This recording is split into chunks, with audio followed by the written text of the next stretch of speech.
ಹೇ ಶಾರದೆ ದಯ ಪಾಲಿಸು. ಜಗತ್ತಿನಲ್ಲಿ ಯಾವ ಕ್ಷೇತ್ರದಲ್ಲಿ ಮಹಿಳೆಯರು ಸಾಧನೆ ಮಾಡಿಲ್ಲ ಹೇಳಿ? ಸಮಾಜದ ಎಲ್ಲಾ ವಲಯಗಳಲ್ಲೂ ಇವತ್ತು ಸ್ತ್ರೀ ಶಕ್ತಿಯನ್ನ ಕಾಣಬಹುದು.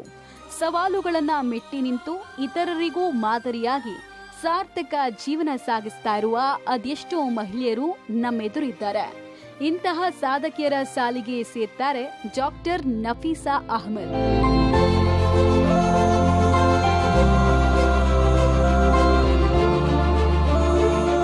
ಪ್ರೆಸಿಡೆನ್ಸಿ ಗ್ರೂಪ್ ಆಫ್ ಸ್ಕೂಲ್ಸ್ ಬೆಂಗಳೂರಿನಲ್ಲಿ ಈ ಹೆಸರು ಚಿರಪರಿಚಿತ. ಪ್ರೆಸಿಡೆನ್ಸಿ ಶಾಲೆಗಳು ಇವತ್ತು ಬೆಂಗಳೂರಿನಲ್ಲಿ ಇಷ್ಟು ಪ್ರಸಿದ್ಧಿ ಗಳಿಸೋದ್ರ ಹಿಂದಿರುವ ಅಗಾಧ ಶಕ್ತಿಯೇ ಡಾಕ್ಟರ್ ನಫೀಸಾ ಅಹ್ಮದ್. ಇವರು ಪ್ರೆಸಿಡೆನ್ಸಿ ಗ್ರೂಪ್ ಆಫ್ ಸ್ಕೂಲ್ಸ್ ನ ನಿರ್ದೇಶಕಿಯಾಗಿದ್ದಾರೆ. ದೇಶ ವಿದೇಶಗಳಲ್ಲಿ ಜ್ಞಾನಾರ್ಜನೆ ಪಡೆದು ಉತ್ತಮ ಶಿಕ್ಷಣ ತಜ್ಞೆಯಾಗಿ ಹೊರಹೊಮ್ಮಿದ್ದಾರೆ. ಪ್ರೆಸಿಡೆನ್ಸಿ ವಿದ್ಯಾಸಂಸ್ಥೆಯ ಅಧ್ಯಕ್ಷರಾದ ಡಾಕ್ಟರ್ ನಿಸಾರ್ ಅಹ್ಮದ್ ಇವರ ತಂದೆ. 1976ರಲ್ಲಿ ಆರಂಭಗೊಂಡ ಶಿಕ್ಷಣ ಸಂಸ್ಥೆಯು ಇವತ್ತು ಹೆಮ್ಮರವಾಗಿ ಬೆಳೆದಿದೆ.